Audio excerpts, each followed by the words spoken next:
Well, for those of you who don't know our names, my name's Ray Page, the producer / tech guy that doesn't have internet at his house and hadn't had it for 2 days, so I'm hotspotting on my phone right now. So if I disappear, the guys are on their own. Like last week when I disappeared, and we saw how well that went. Y'all at least hang out until I try to get back on and get everything set up. I mean, I think we were dead air for a good minute and a half or so. Oh no, didn't we both leave last week, Brandon? We were both pushing buttons to see what would happen, and then we all got back on like 15 minutes later because it was still live. Yeah, I accidentally left. It was not on purpose. Yeah, so I learned that the giant red X that says leave studio does basically what it says it's going to do, which also is go to the studio. Also what happened to me. Yeah. So what did you think was going to happen? I felt like if maybe I got out, it would get me back to the control panel or something, and then I could I don't know, do what you were doing. I don't know what I thought it was, but yeah, it wasn't what I thought it was. No. And see, I thought you had the control panel like I do, because at one point you did. I do. It's on my other computer, which is on the Fritz right now. So I'm on Jen's computer, which was supposed to be our computer, but it's just turned into her computer. So yeah. There's that. That'll happen.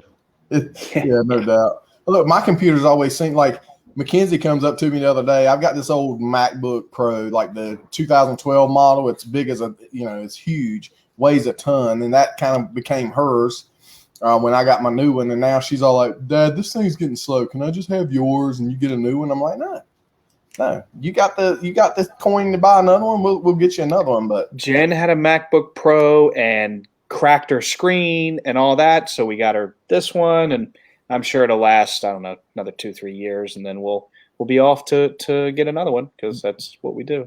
Do you still have the MacBook Pro with the cracked screen? Dude, I've got my original MacBook Pro from 2005. What do you do with it? In my drawer? I've got I don't know, it's back, when iTunes was iTunes, and so I have $1,000 in music on that thing that I refuse to give up.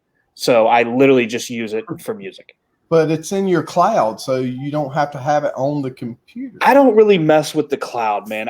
The cloud confuses me. I mean, I'm pretty technologically savvy, as you would say, but the cloud is extremely confusing to me. And I never transferred that stuff to the cloud. That stuff's still here on Earth, not in the cloud. But you can download that stuff to your current device just by going and downloading it. No, but if I download it to my current device, it erases everything that's on my device now. You got something messed up in your settings then.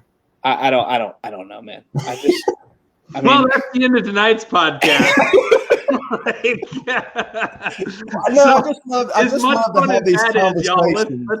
We could talk about the fact that we're in Atlanta. We could introduce the guests we're going to have on here tonight. Are you in a hurry? Amanda, I feel sorry for you. We can talk about Atlanta all day. I mean, if Andy's like this about foreplay, good God. If I want to talk about the cloud, I'll talk about the cloud, damn it. Foreplay, I would have been.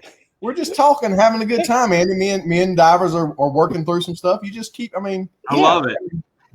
I love it. So, Andy, how was your week then, bud? I just got done jogging too, listening to y'all. I don't know why. It's hot in my office tonight, badly. So I'm in my home office right now, which is my kitchen table, because I don't have a home office, which is very wonderful as I'm trying to do Zoom meetings and things like that with dogs barking and stuff like that. But anyway, the lights that are above my table are like freaking heat lamps. I just realized that tonight when I turn them on. Man, they're hot as hell. But anyway, thanks everybody for showing up tonight. We're looking forward to speaking to Kyle Weatherman and Brandon Henry on the MHR team. And so, guys, we apologize for not going live or posting anything while we were in Atlanta. We actually had a discussion about sitting on the couch and having a man discussion and do a kind of quick little live. But I think we decided that this is we probably weren't in the best condition to do that. So, I think the conversation was more of like fans would probably enjoy it. The companies we work with probably wouldn't. Yeah, probably not. Was more of how I think that really broke down for us. Yeah, but But it was a good time in Atlanta. We did a lot of cool stuff. Now, I will say, if I do not go back to Atlanta, I will not have, and nothing to do with the race per se, although I felt like the Cup race was horrendous. The Xfinity race was a little better. Truck race was pretty bad too. I didn't enjoy the truck race all that much because Kyle Busch kept lifting and letting people pass him for stage wins. One person. One person. This guy. You mean the other truck he owns that gets points? Yeah, he let him pass each time. It's amazing how many seconds he could give up on that last lap. No crap. But other than that, Atlanta as a whole, I just not a big fan of. Yeah, you lost me at if I ever go back to Atlanta. I probably meant I'm never going back to Atlanta. like if I could get a vote in this, I'm not going back to Atlanta. Like that's a track that I'll be glad to watch from TV from now on. We couldn't even eat. Ever. Yeah. So I mean, other than the food we got at the track, we tried to go to several restaurants and they wouldn't take us, or they would.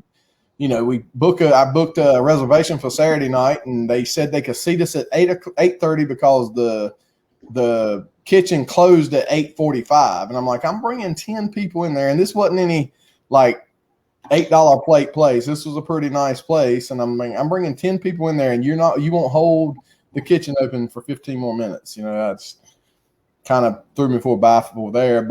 And then everywhere else we tried to go eat, we couldn't find anywhere. I mean, we ate in the hotel restaurant twice, and restaurant. Thank goodness we had a hotel restaurant. Yeah, or we would have starved.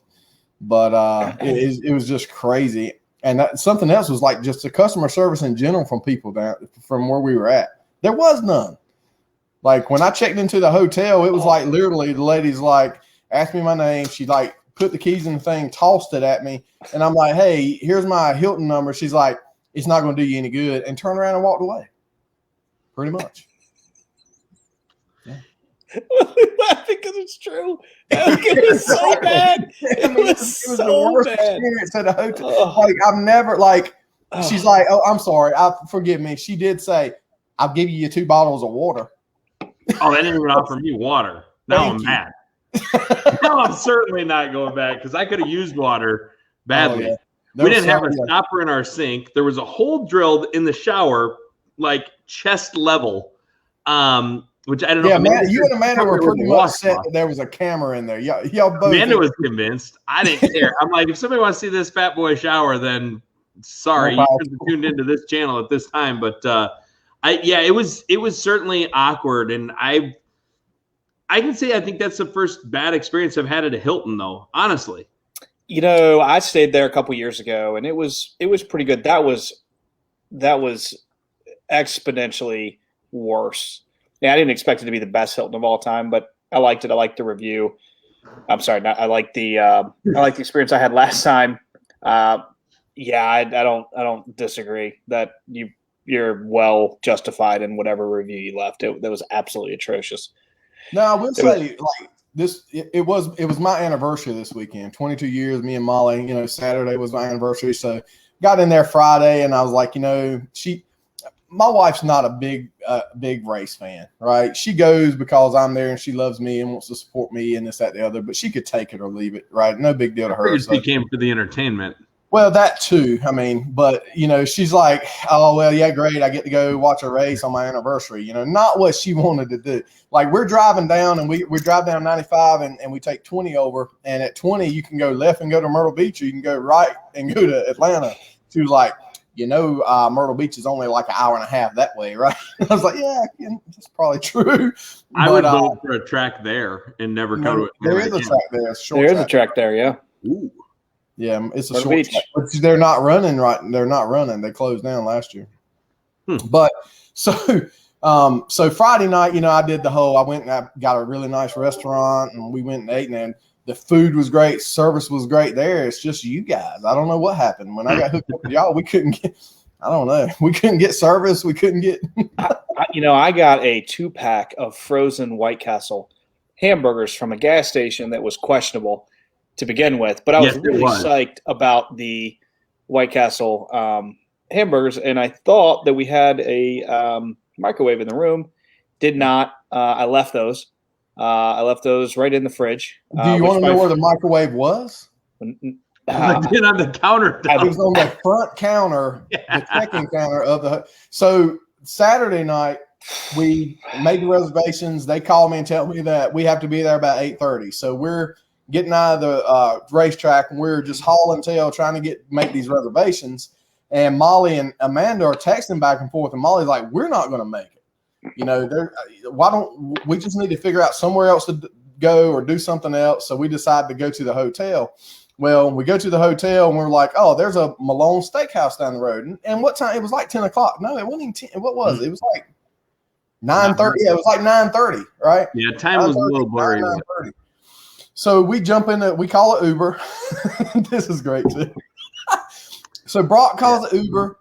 Uber shows up. They're going to take half of us, and then this place is literally a mile down the road. So he's going to take us, drop us off, come back, get the rest of the crowd, bring them.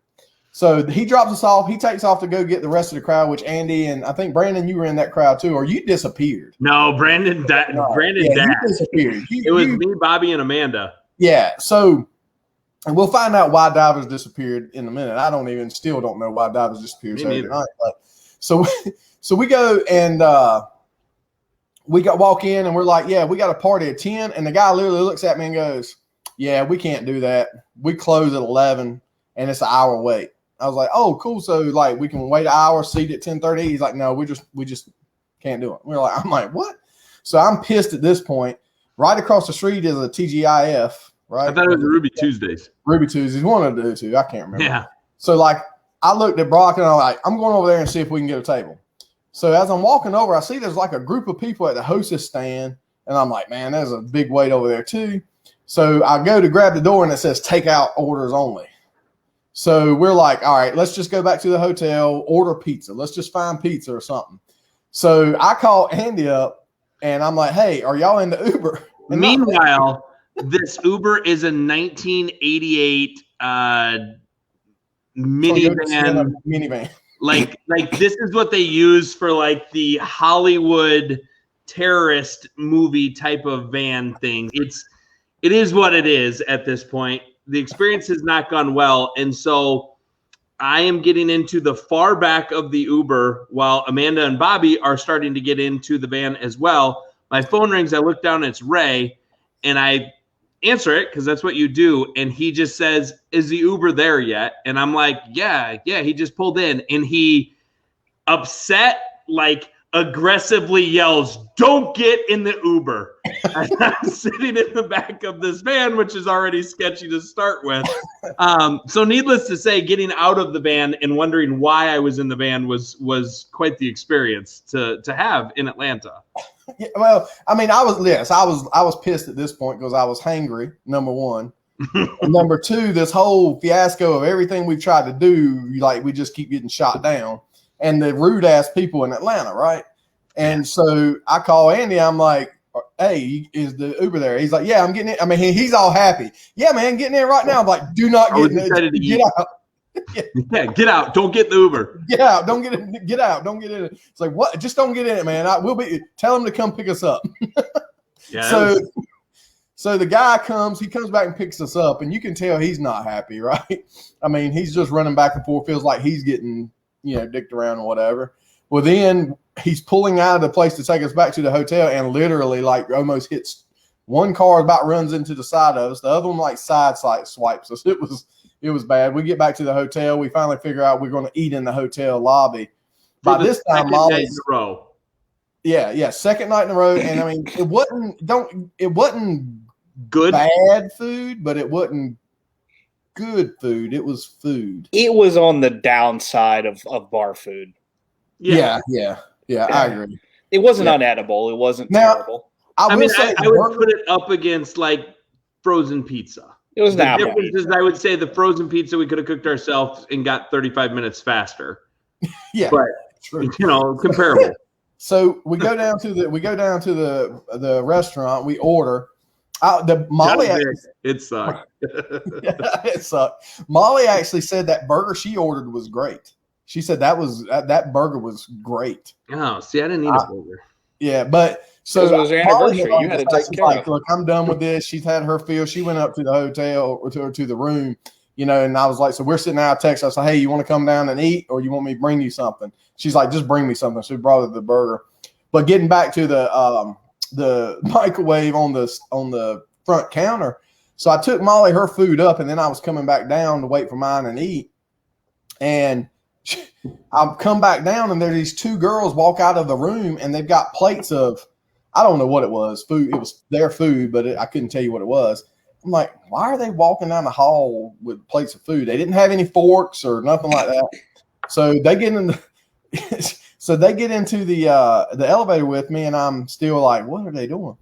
So I'm walking back down, and then I see them walking to the front counter to heat the food up. And that's when I realized, I was like, we don't have a microwave in our room. This is the only microwave to how many stories? 17-story hotel that you got to come. I'm like 16 because there's no 13th floor. Oh, good point. Yeah. Well, you weren't there. Even before then, y'all got do what? Is that the night the chef yelled at us? Yeah, that was the last night we ate at that restaurant. Yeah, so our food, it looks like our food's sitting in the window waiting for it to be delivered. Didn't look like it had been there for 15 minutes. Yeah, the two girls that work in the bar were like, they were doing all they could. They were busy. I will say, we walked in and they're like, do y'all want the same drinks you got last night? So that was a plus, but then, so Andy, who jumped up to go get the food? You. Oh, yeah. You and Bobby. Me and Forrest and Bobby. Yeah. No, Forrest didn't go. Forrest sat there. Forrest was like, I've seen this before. I'm not going up there. I don't know. I know I was there. I was like, you and Bobby. I think it was Vic. John Vic did. Yeah, I think it was Vic. Yeah. Yeah. And I didn't hear y'all get yelled at, but I understand y'all got yelled at. We went over, and all I did was I said to the two ladies behind the bar, I said, is that obviously it's our food. We're the only people at tables. I'm like, can we grab that? There's like 10 or 12 of us eating so we can get it out. And she's like, oh, that'd be great. Like, thank you for the help, blah, blah, blah. And so I go over and we reach up to grab the first two, and we're the only order in there for food. And we grab two of them. And this old guy is like, don't touch that food. I'm like, whoa, dude, it's our food. They said it's okay. And he's like, I need it all there until I complete the order. And I'm like, you should make more than one hamburger at a time then. Because, see, this is going to be another 10 minutes at the pace you're going. But we literally, I don't know. It was Atlanta. I was scared. He didn't seem happy. And then we all sat there going, whose food was he still cooking after we pissed him off? I'm like, there's going to be some nasty stuff in this food. I'm like, I couldn't do it. Couldn't do it. I remember I went to a hibachi restaurant in Cincinnati once. I'll never forget it. And you go to a hibachi restaurant and you eat the first thing to do is cook the fried rice. It's my favorite part. Cook the fried rice. You got the yum yum sauce. Oh, yeah. Put it down. You eat it. It's piping hot. He put this rice on the table. We were at a freaking Benihana. I got a whole slew of stories about Benihana. I will never go to a Benihana as long as my life, as long as I live. Anyway, I start eating the rice and he goes, please wait until I'm finished cooking. I'm like, huh? What do you mean finish until I'm finished? On your plate and told you to wait? Yes. And made us all sit there, did not let us eat, made us wait. Dead serious. For real? Yes, I'm paying this bill, buddy. Dude, I'm telling you. Hey, Brandon, I could sit here and act tough, but when that man yelled at me not to touch the food he was cooking, I just went back to my seat, put my face in my drink, and quietly sat there. Well, that's what I did. I didn't eat my rice. Guy's sitting there with a knife and a spatula and a big hat. And I'm like, all right. Well, I'll just let it get cold then. Yeah. Or whatever. You can make a volcano out of an onion, man. I ain't messing with that guy. Oh, I went just ballistic in a Benihana in Denver once. And so anyway, I don't eat at Benihanas. This is not maybe you like Benihanas, and so don't take my Benihanas. I've never been to one. Never been to a Benihana's. Well, I'm telling you, you're not missing much based on my experience. But be that as it may, if anybody's been to a Benihana's and loved it, let us know. I'd love to hear a great Benihana story because I don't have one. Yeah, and on that story, if anybody's been to Atlanta and loved it, let us know. I'd like to hear where you stayed, what you did. Now, I'll say I had an absolute blast at the track. I couldn't have asked for better company than what we had. It was that part was amazing, having the canine dogs in, which I'm sure we'll get to talk some about, and Like everybody in the suite. Amanda's now TikTok famous. I mean, not like Kyle or Brandon, but not this Brandon. Brandon that's going to be on the show here in a little bit. But Amanda has 36,000 views from her. Like, so listen, here's what I'll say this, just so I get this out of the way so we can discuss this.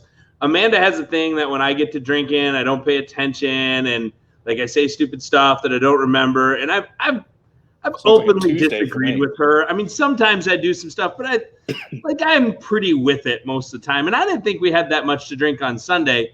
Turns out after the race ended on Sunday that there was a super sweet older gentleman that at some point during the race came in to pet the dogs. And I don't know how, but I don't know. Maybe you guys know more. Anyway, the long and short of it is he spent the entire race. He's at this, like everybody was leaving the suite and this little old man still sitting down there watching the race, like watching the cars go. I don't know where he came from. So Amanda, I'm admitting that maybe I wasn't paying full attention. There was things going on, but Amanda had a TikTok video of how they gonna know, right? Like how would they know?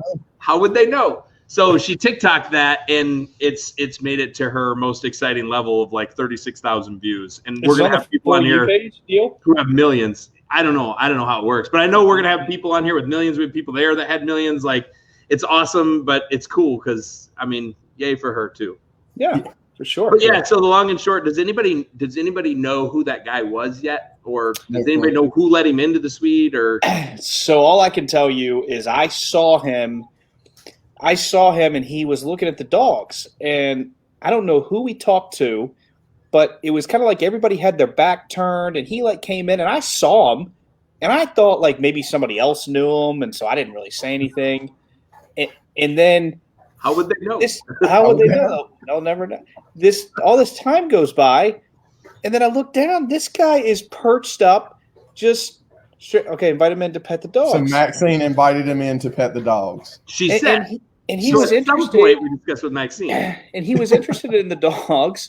But then all of a sudden, like I just happened to look down, and I see in the first row, he's just straight. I mean, he is living the dream up there. Just like, did he have a suite pass or? I don't know. He would have had to have a suite pass to get upstairs, right? Unless he was like doing custodial work or like I don't. How do we know? No, how would you know? How would you know?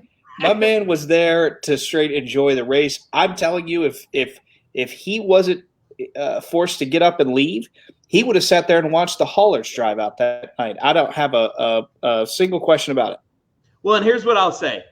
I give mad props to him because I've spent my life saying like you act like you're in charge, no one will question it. And here we sit, like how many days ago was the race? At least 4 or 5 days ago, right? 3 or 4 days. Like, we've got a TikTok up about him. We're on our little podcast talking about him, and none of us have a clue who the guy was. So maybe he owns the Atlanta Motor Speedway. Maybe it was he one of the Smith boys, or I don't know. Divers, do you know him? Like, text Cox and see whether or not his dad was hanging out in our suite. Like, I knew Richard Childress. I knew, all the other people I knew. I have no idea. That's what I was going to say. We went from having Richard Childress come, drink a glass of wine and talk, and Ty Norris come in, and all these other people, to some random old dude. We have no clue who he was. And that's it. I mean, we have all these awesome NASCAR people hanging out, and like our security for our suite was obviously not real strong at that point. Like we should ask Adam. Maybe he knew who he was. I have no idea. We had literally had dogs in there that are trained to like protect and steal drugs and stuff. And this guy just he was clean. We know that much. Yeah, he was clean. If I would have known, it would have been awesome to plant something on him. Shouldn't have been stupid around. In the suite this weekend, we had 2 of Kyle's friends, of course, Mark and Phil. People would know better. Mark from Top Dog with K9 Mattis, and then Phil with K9 Raider. I mean, they're pretty big influencers on TikTok, so they were there with us supporting Kyle, and had a great time talking to them and meeting them, and it was good times there. And it's Sunday. It was a good time. I wish the race was a little bit. I mean, there were some good points to the race, but it was just that follow the leader thing at Atlanta. Now Ryan Blaney. I don't know. Somebody genius picked him to win the race. And, so he made that, last segment pass. That was very exciting. But other than that, pretty much the cup race wasn't that great. Xfinity was a good race. I mean, there was a lot of moving and shaking there and stuff, but even the truck race to me wasn't that enjoyable. It was just kind of that same kind of follow the leader. Kyle Busch let Nemechek pass him at the end of each stage so he could get the points and all that good stuff. And he didn't lift the last stage, so there's that. No. Yeah. It was. And our dinner situation didn't get any better Sunday either. Our what? The dinner situation. They still hadn't let Bobby know if our table's ready yet. Yeah. So after the cup race, we're like, okay, it's like 8 o'clock or something like that. We'll go back to Malone's. We'll have plenty of time to get a table. Well, we go in there, and I don't know how long we stood in the parking lot waiting, but it was like forever. So we finally was like, this ain't happening. So we ended up going back to the hotel, ordering pizza. Oh my God! Had to call that in 3 times to see if it was coming, and so it was 2.5 hours to get 4 pizzas delivered. Yeah. Well, it was 4 pizzas, 2 boxes of breadsticks, 2 boxes of wings, hot wings. Yeah, none of them were sauced, were they? No, one of them was barbecue, dry. and one of them was supposed to be buffalo, but they appeared to be dry. At that point, I was just happy to have upgraded in the suite, and we got they upgraded our suite from hot dogs and hamburgers to I get it. It's the Quick Trip Folds of Honor, so they brought in some Quick Trip wrap sandwiches to put into the suite for us and stuff like that. Hot dogs. It was better than a hamburger for sure, I guess. I don't know, but it was an upgrade. Well, one more thing I want to talk about before we bring our guest in was the rumble on the pit road. We were sitting there, and all of a sudden, after the race, everybody starts just erupting, and we're like, "What's going on?" And we look down there, and there's 2 guys tussling. So of course, we look up at the screens, and it's the nicest guy in NASCAR, right? Yeah. I mean, Daniel Hemric is probably the most laid back guy. David, you have a pretty good relationship with Hemric. I mean, he is, just super guy. And then probably the most disliked guy other than Kyle Busch in NASCAR. Come on now. That's an accurate statement. It's accurate. It's accurate. Yeah, the difference between Kyle and Noah Gragson is Kyle can back it up. You can dislike him because he wins. Well, that's true. But anyway, so that's what we're talking about. There was some altercation on pit road, and it was Hemric and Gragson. And then I think it was wasn't it? It was one of the. I think it was who was it? It was that Kelly's husband that hit Daniel. I don't know. Kelly Earnhardt? Yeah. Don't know. I think it was. I don't know who it was, but he got a cheap shot in there. But I was pretty happy to see Daniel stick up for himself, because that was to me, I've listened to a bunch of people talk about it, and they're like, well, you can't prove that Noah backed into him. And I'm like, dude, he backed backed into him and flipped him the bird. Yeah, I think it really comes out now when you get the rest of the story, the fact that Noah flipped him the bird after he backed into the front of his car, which, that shows it. And the cool news is we're going to have a front tire changer. Well, he changes all of them, but I'm curious to see what Brandon says about a situation like that. Because I get the driver going out, being part of protecting his team, but if I was a tire changer, I would be looking for that guy. That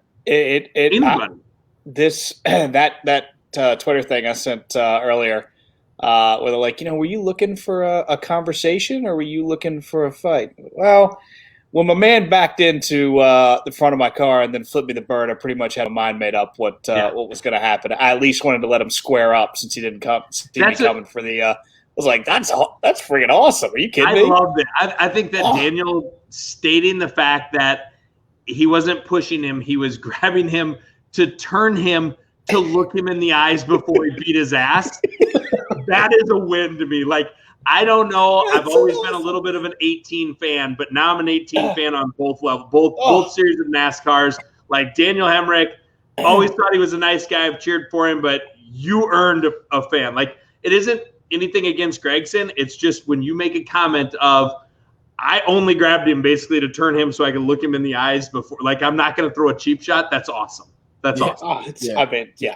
No doubt. Good deal. Well, with that being said, we're going to bring in our guest tonight. It's Kyle Weatherman, driver of the number 47 Wykes Media Chevrolet this weekend in Atlanta, and tire changer for MHR, Brandon Hemric. So, hey, fellas, how's it going? What's up? Good deal. What's going on, guys? Oh, I'm not used to being in the middle of this thing. We've never had. Put these on now or later. Oh, dude, mine are in the car. Yeah, He's breaking out the pit vipers. Got the pit vipers.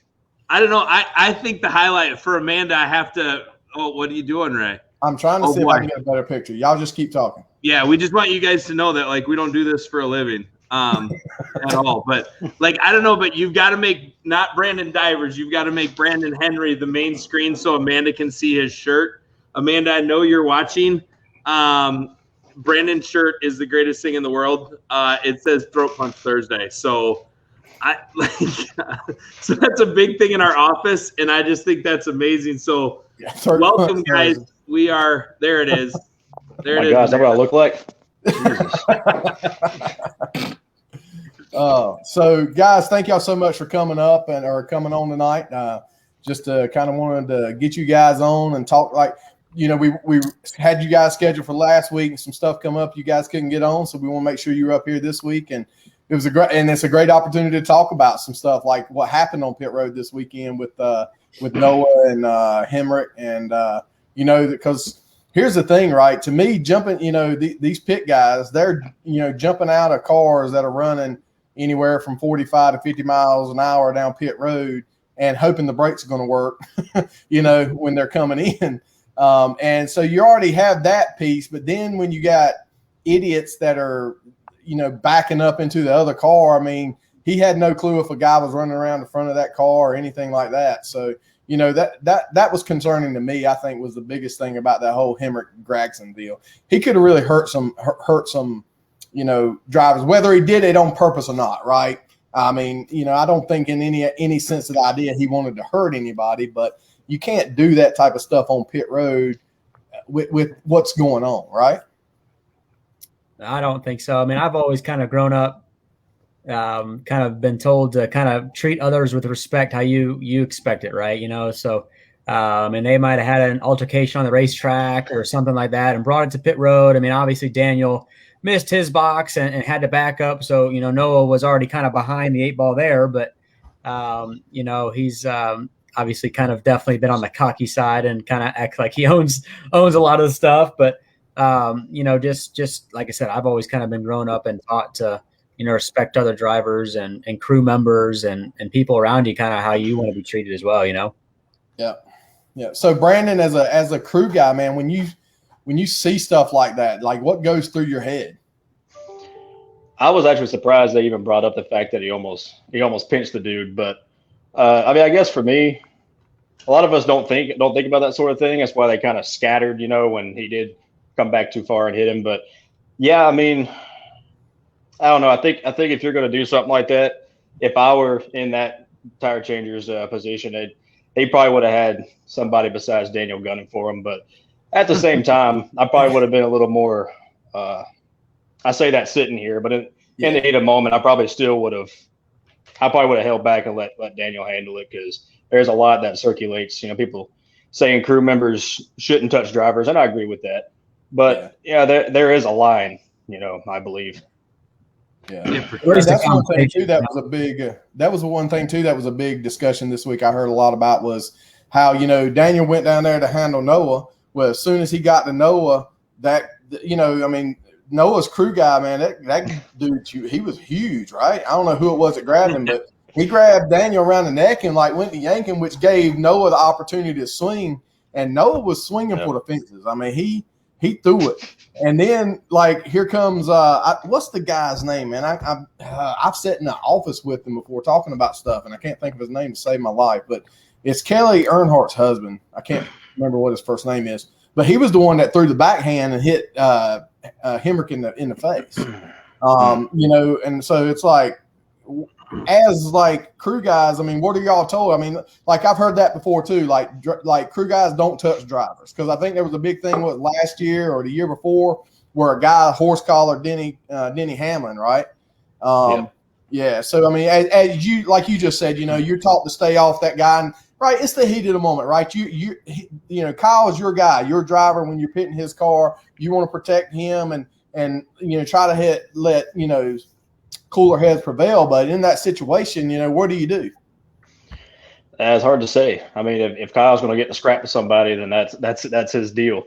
I mean, if he starts getting his tail whipped pretty bad, and we'll come over there. But yeah, I mean, for the most part, I think I'd still be able to keep a pretty cool head and realize that it's probably not the best, you know, idea for me to run out in front of a TV camera and snatch up Daniel Hemric, you know, or whoever. But yeah. So Brandon, what got you, like, we've learned a lot with Kyle, and we're going to come to some stuff with him too. But you know, obviously your first time joining us here, and what got you involved into that? Like, I feel free to talk some of your military background stuff and things like that, but what made you decide to get into this?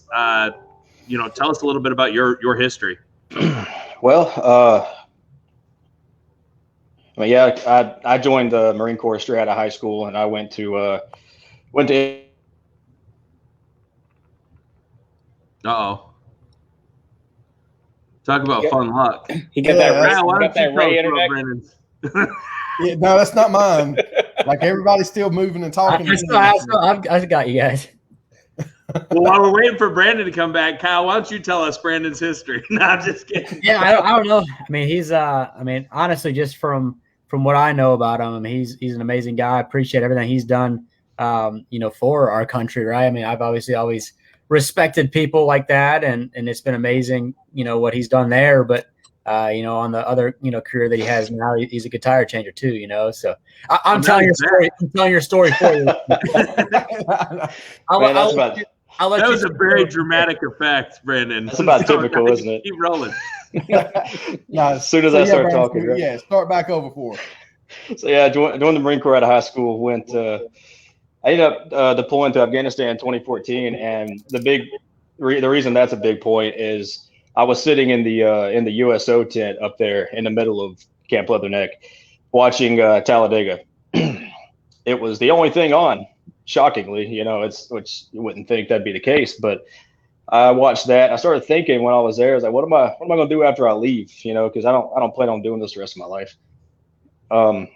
Gave it very little thought at the time, but fast forward later on, 2016, I get out and I go back home and realize I'm pretty much back where I started. You know, coming out of high school, I got really nowhere to go, no real job that means anything. You know, I can't stand 9 to 5s. I'm not a 9 to 5 kind of person.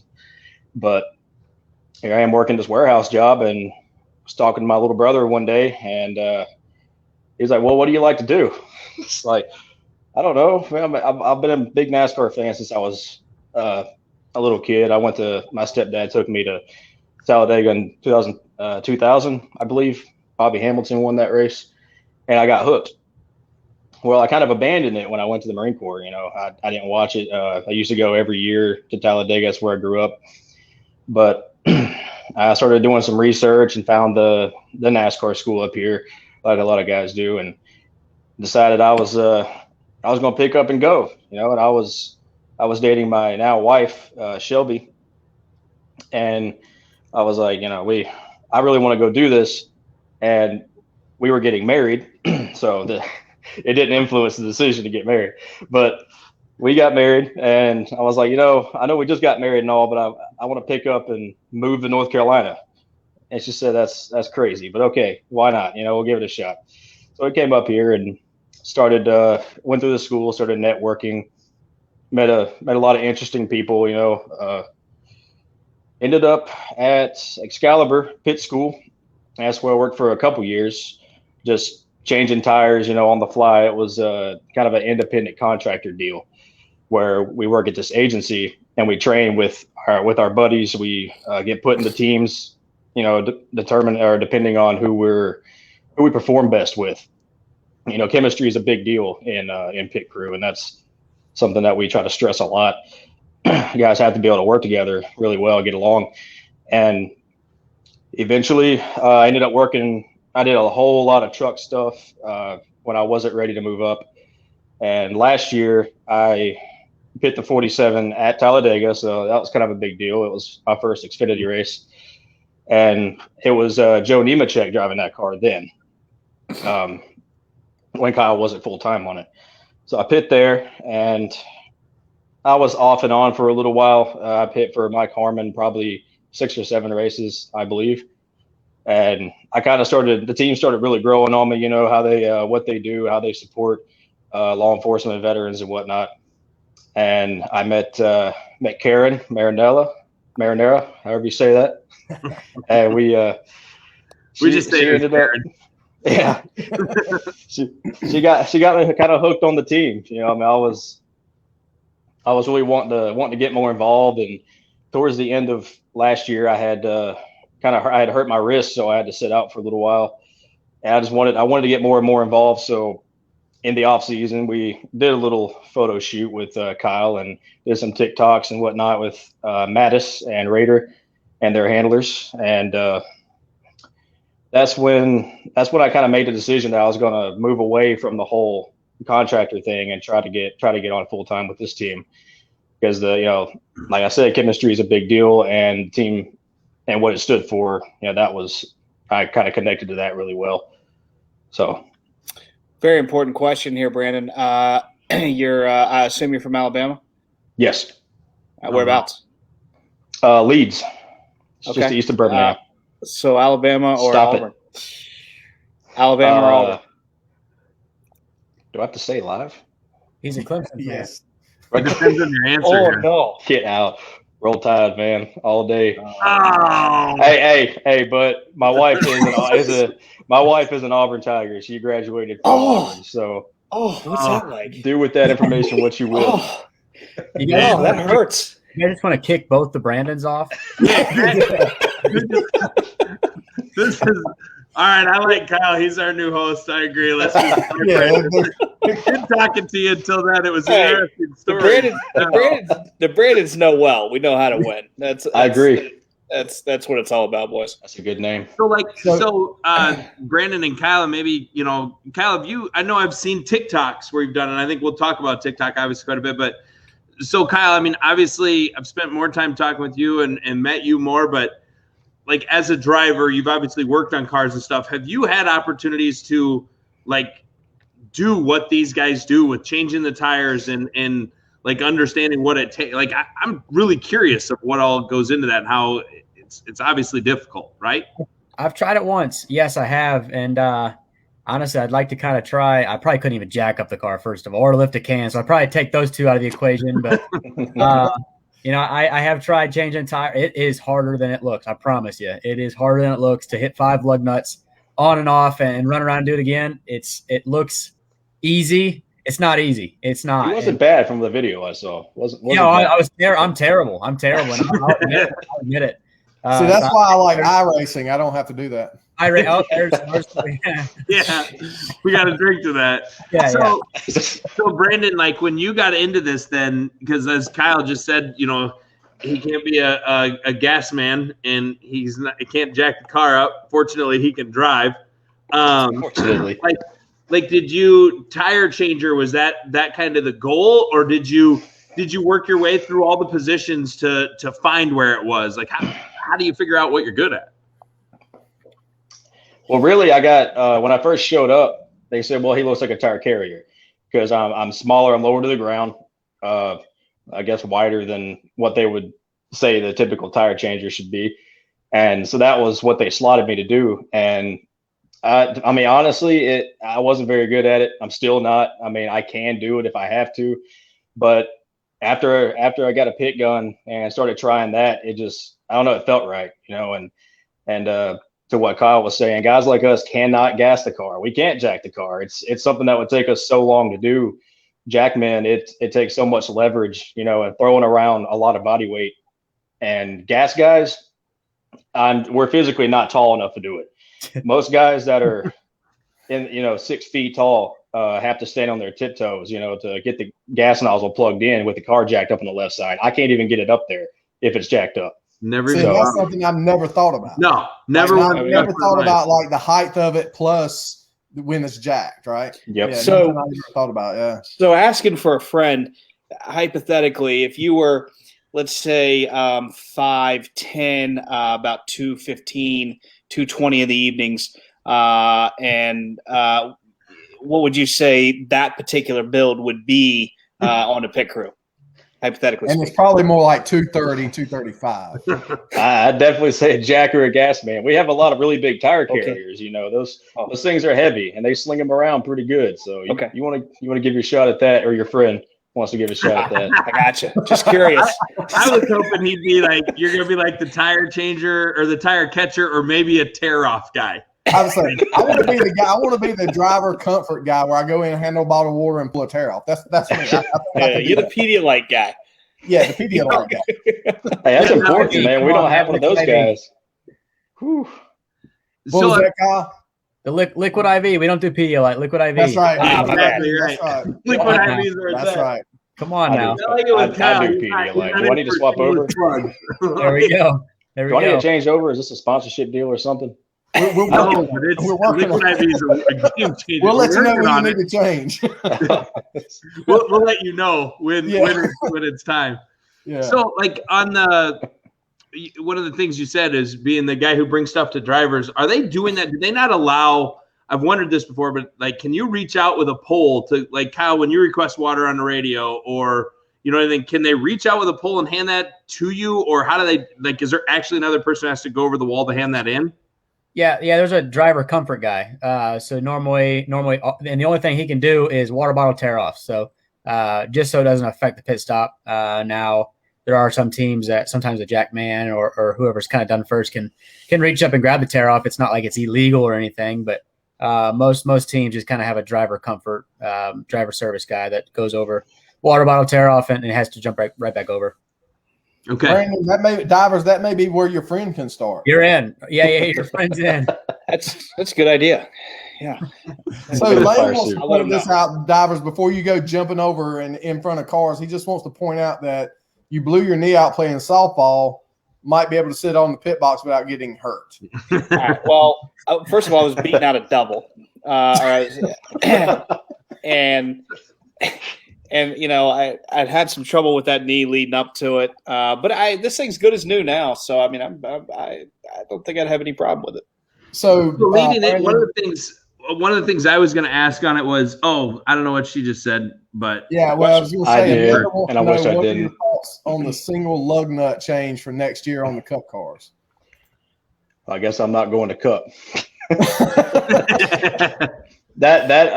In all seriousness, that's going to make the list of tire changers a lot smaller. So as it is now, most Cup guys pretty much have to die before they get replaced. Mm-hmm. But going to a single lug is going to make that, that the art of the 5 lugs is going to go away, at least in the Cup series. And I'm sure it'll eventually trickle down like everything else does. But yeah, that list for Cup guys is going to get a whole lot smaller. It's going to be I think it'll be a lot harder to take those guys' jobs or take their places. So yeah, I think that makes my career's future a whole lot more difficult. And I think I'll stick to what I'm doing now. It works for what I'm doing, and I like it more, honestly, than the idea of a single lug. But yeah, that's all I feel about. I'm kind of whatever about it as far as watching it on TV or whatever. But career-wise, yeah, that puts me in a weird spot. I think watching the pit stops and stuff, I think that's going to take a lot of the fun out of it and a lot of the team out of it, which I don't like. But so one of the things on your TikTok, Brandon, that I've seen, and Kyle, I wanted to ask you too, if you feel it or if it ever causes a problem for the tire. So there's kind of 2 questions, but Brandon, you've answered a question I've always had of those lug nuts are just laying there, and then those drivers just punch it, and they just roll out like it's nothing. And I'm not the smartest man in the world, but I've spun my tires on a bicycle on gravel before, and stuff goes flying, right? And so I think you had a TikTok where you got hit in the knee or in the leg recently by a lug nut, if I remember correct. And then, So answer that. And then, And then Kyle, do you feel any of that on the car? Does it ever cause any issue with the tires? Go ahead, Brandon. I think that was payback for a mistake I made at Daytona. It was. But yeah, it did hit me in the shin. So yeah, it never hits you in a good spot. It never I think I do have a bruise still. It never hits you in a good spot, but they tell you never to watch the car leaving, but that's one of my favorite parts is watching it leave. So I do it anyway. I just wear a mouthpiece so I don't get my teeth knocked out. I know a couple of guys that have got their teeth knocked out. So yeah, it's a real thing. Even just hitting the lug nuts off the wheel, that hurts too. Just them coming off will bounce off. I wear goggles at most tracks, so they'll bounce off the goggles instead of my face. I have enough problems as it is. So, so look, I was watching one of your TikToks the other night, and you were putting you were putting a spring rubber in. Do you hold that in your mouth? Because it looked like you reached up and grabbed it and then stuck it in. Yeah, that was a shock packer. Yeah, I carry those between my teeth when I run out, just so I don't have to keep up with them.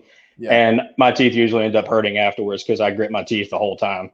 So biting down on it. Oh my gosh. Huh. So Is that how they do it in iRacing, Ray? No, we don't have to do that on iRacing. Okay. They should make a spot for us. I'd play it. So Kyle, what's the trick? Like when you're like, so one of the things I've learned from Brandon, which obviously I should have known, but they have schools and training for this. Like, is there training in schools for where you stop on it? Like, I mean, I know there's a line of where your goal to hit is and stuff like that, but I mean, how do you learn where to stop? It might be a stupid question, but how do you learn where to stop for a pit stop to make these guys be able to look good doing their jobs? Right. They've got lines, Andy. They're white. And they can see those lines on the pavement while they're sitting in the car. I get it, but I'm saying when you're coming in at, I bet you a lot of money at 55 mile an hour. Couldn't either of y'all dumbasses stop this here. I never miss my pit box on iRacing. Ray blows through his pit box every time on iRacing. I've seen videos every time. So is there training for it, Kyle, then, or how's that work? Yeah, there is. I mean, so the same way these guys practice, they have an actual car that's they're coming in on pit stops and stuff like that, so they can have more realistic stuff. So I've done a lot of that stuff before. I need to get back on it, honestly. But normally I have my signboard right at the left front where the left front needs to stop. So the signboards that they hang out there and everything, I normally tell my signboard or girl, whoever's holding it at that time, to put it right where the left front where they want the left front to stop. So normally do that. And then, I mean, I need to start going to practice because I've been struggling leaving pit road. I've gotten better the last few races, but I've struggled leaving pit road a couple times, stalling it and stuff like that. But no, it's an art for everything, really. I mean, Brandon knows this. Practice makes perfect. All you guys know this, and doing things and getting repetitive on stuff just makes you better. Yeah. So we had a great idea, I think, Sunday talking about your pit stops was putting John Bick's face on the pit board. We're doing that. I know I called him in here a minute ago. We're still doing that. We're making this happen. We can print the decal for you and send it over. That ain't no problem at all. I don't know. Wouldn't that make you want to run instead of stop? I'm blowing right through the sign. We may just put his face on the car one of these races. He can't even protect himself. We'll get a picture of him in your pit vipers, and we'll just put him on the hood. Just put him on it. There you go. No doubt. So, how often do you guys get to practice like all of this together? Like ever? Or is just a track? As me as a driver coming there, we haven't really this year, and that's probably where some stuff can get cleaned up and stuff like that. Those guys as a group, they normally try to do that twice a week, stuff like that, but the biggest thing is like you said, I mean, just getting everybody in tune with each other, right? I mean, everybody, that has a job, and their job is to also help your buddy next to you, right? I mean, they've got to do whatever they can, to make that pit stop go as fast as they can. And, the more that they can get into repetitive motion, doing everything the correct way and getting adjustments. I mean, that's probably where, in my opinion, where, most of the curveballs are thrown is whenever you have to do adjustments. I mean, Brandon can probably, change a tire every single day and saying he's repetitive on that stuff, but, getting spring rubbers in, like he was talking about, putting packers in the front, wedge and stuff like that. I mean, they practice that stuff at practice as well, but, just different adjustments throughout the races and stuff like that kind of, throws a curve and everything. And sometimes the carrier has to do stuff, the jackman, whatever, they just got to kind of see what's best and what fits them the best, The Kyle's a little bit modest, but most of the time we don't get to practice together because he's usually in the shop working. If you've ever been to our shop, he's usually on the car pretty much all the time. So getting him away from that, that might take away from the performance that we need on the track rather than in pit road. So, and I mean, I suck putting spring rubbers and stuff in because I don't get to practice it very often. It slows it down. So we'll figure out ways to get around that, easier ways to do it in practice on my own time. I've kind of worked on that a little bit this week since we got it off this week. So yeah, I mean, there's so many different variables. You know, it's definitely not just turning left and changing 5 lugs. Infinitely worse than that. So Brandon, saying that, so is this your full-time job, or do you have another job as well? Or I have another job. Yes. Okay. So this is, this is something you're doing on the weekends and that type, but you're a pretty busy guy then. Usually, yeah. I don't get a whole lot of sleep, but it's this is still my main focus. It's my career, as I call it, and the other job is just a side job. Of course, my boss over there hates hearing that, but he understands it. He's dealt with a lot of us before. Pit crew doesn't always pay the bills, especially when you're an independent contractor like I used to be. When I got hurt, I was out for a while, and there's times when guys are either liked more than you, or they're just flat out better and faster than you, and they take your job and you sit on the sidelines till you get better. And balancing that in another job, you just have to do it. You just have to suck it up and deal with it until you get back in there. And that's why I appreciate these guys bringing me on so much, because it gives me more opportunity to practice myself, knowing that I'm not going to get kicked to the curb this week if I screw up. Yeah. And honestly, that makes me better than getting replaced every other week. So works better for me. If my wife was an Auburn fan, I'd be looking for an opportunity to get out and do as many jobs as I possibly could. I don't know that I could stand being in the same house with another Auburn fan, especially if I was married to her. You can put her on, Brandon, so she can give divers a piece of her mind if you'd like. We love getting wives on and giving divers an earful, so that's no problem. So a question, Brandon, for you, and Kyle, for you as well. Like, Brandon, before a pit stop or before a race, do you have is there like a song or a psych up? Is there a routine that you have, like, hey guys, get up on the wall? Like, is there something you got to do to be ready? Yeah, when I show up, there's a lot of we have a lot of other really, really devoted guys that are good at what they do, that push the car through tech and get it all ready and ready to go. I try to help out the most I can, but for the most part, I'm just stressing out of my mind, until it actually happens. But I guess after we get the pit boxes all set up and everything's kind of slowing down, we're getting ready for the pre-race ceremonies and stuff. I'll throw the earphones in, listen to a playlist I have set up on Spotify, try to get myself in the zone. I made a little. Yeah. Well, I was going to say, divers listens to Miley Cyrus, so it probably. Yeah.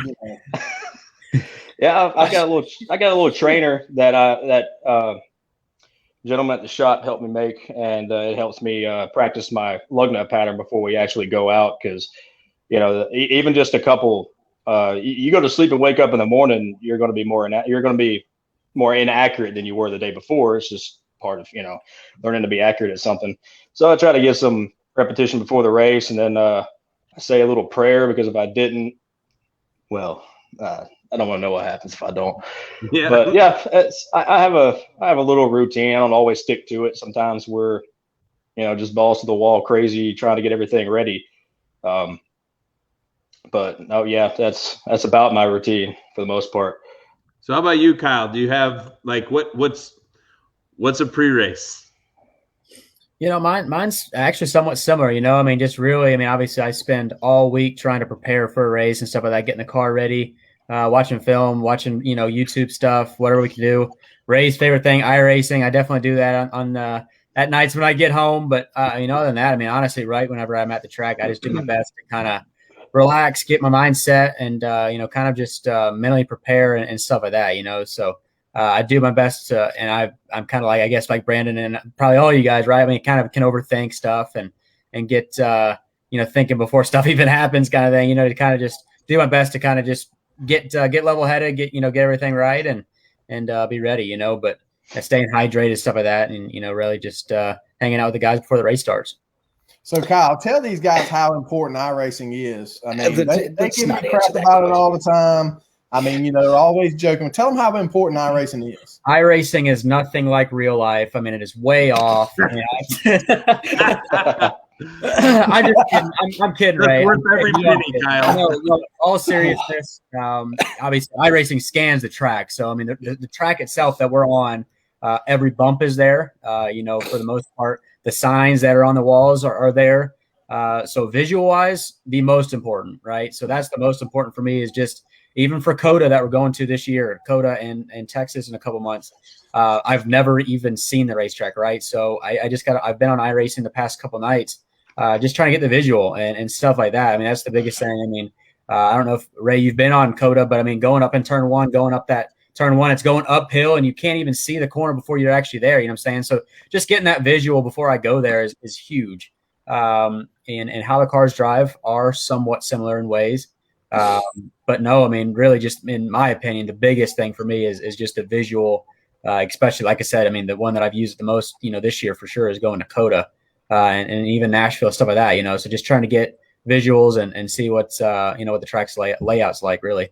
Yeah. I struggle enough turning left. I don't do a lot of whole right and left. So you need to try because COTA's going to be hard. I'm excited for it. I'm excited. Yeah. Like I said, most, I don't know if any of the drivers have been there. I'm sure AJ and people like that have probably been there just with other series and stuff like that. But COTA's going to be a fun track. I'm excited. I think I was watching something on Twitter or Facebook the other day. They were doing a thing, Colleague was, and AJ holds a track record there. So yeah, he's been there. I'm sure. I'd imagine he's probably been there, but no, I mean, like I said, I mean, there's nothing else as drivers besides the Ford, the Chevrolet simulator, stuff like that. I mean, there's nothing else we can use that's realistic. I mean, like I said, NASCAR and iRacing have done a really good job of scanning the track and like honestly, literally every bump that's in real life is on that simulator. And that's, like I said, the most important part is just learning all that, Yeah. So we got some questions from some Facebook people here.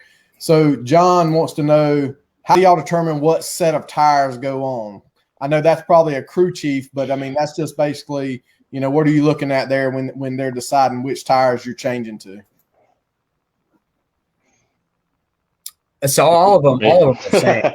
All sets are the same. I mean, there's variances of a little bit, size wise or staggers, what they call it.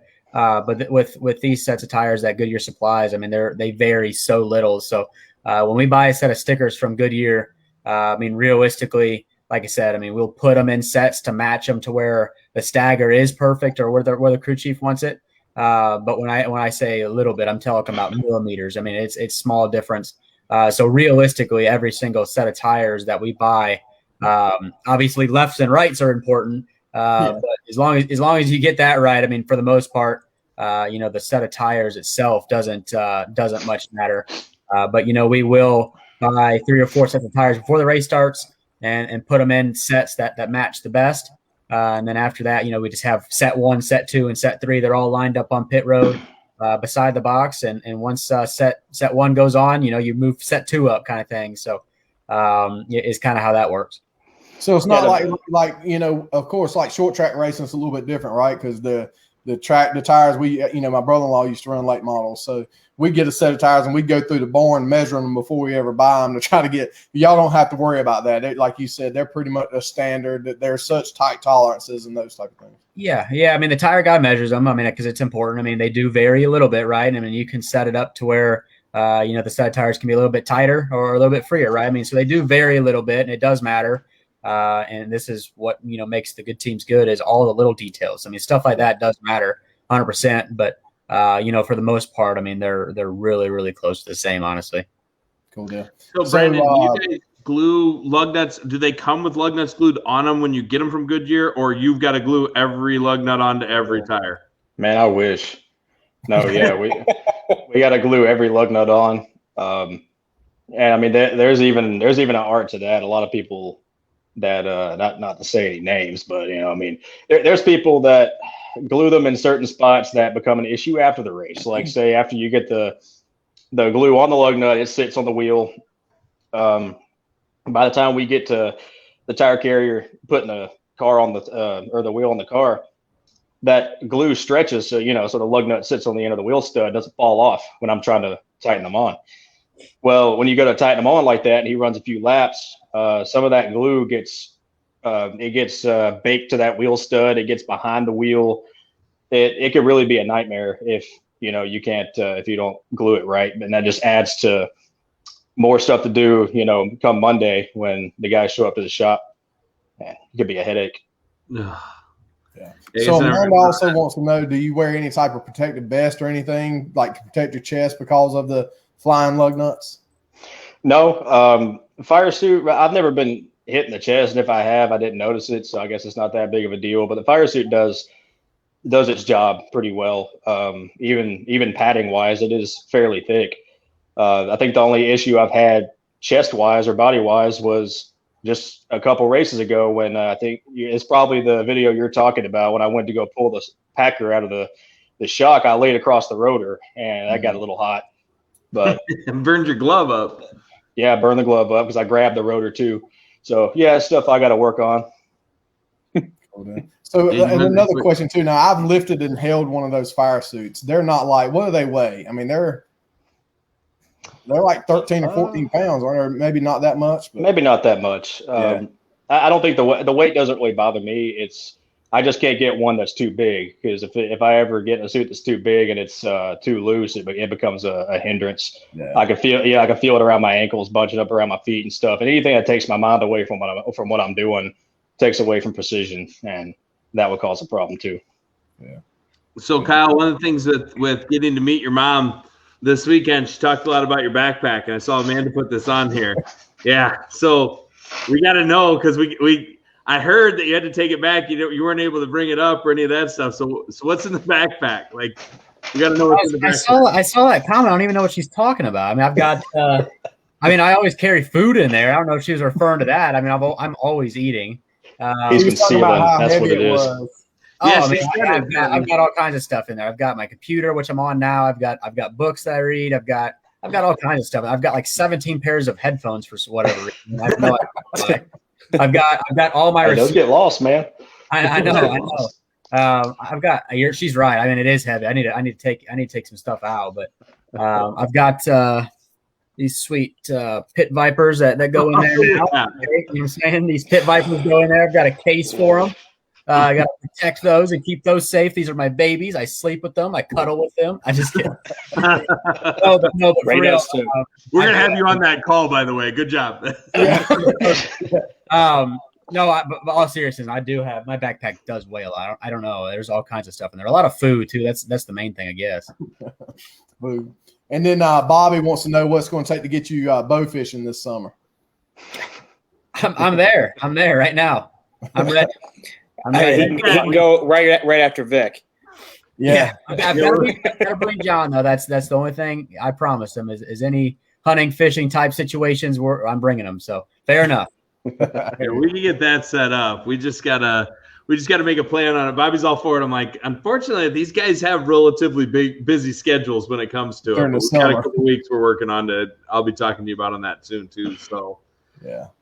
So Brandon, obviously you guys both have big TikToks, and I know your time's valuable. We'll let you guys go here shortly, but I can't leave without you guys at least giving a shout out. We've talked some about your TikToks, but between you guys, is there friendly competition? Or I mean, you guys are neck and neck with like what I consider ultra famous on TikTok.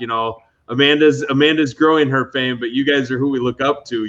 So like, is there competition on it, or what's made you guys have that drive for it? Because it's the most addicting thing in the world.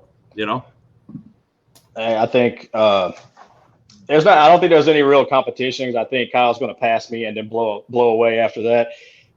He's being a strapping young lad and a driver. That's typically how that works. But no, I mean, I got into it because I don't know. I really like. I love connecting with race fans and being in my position, and having been a race fan, just a few years ago.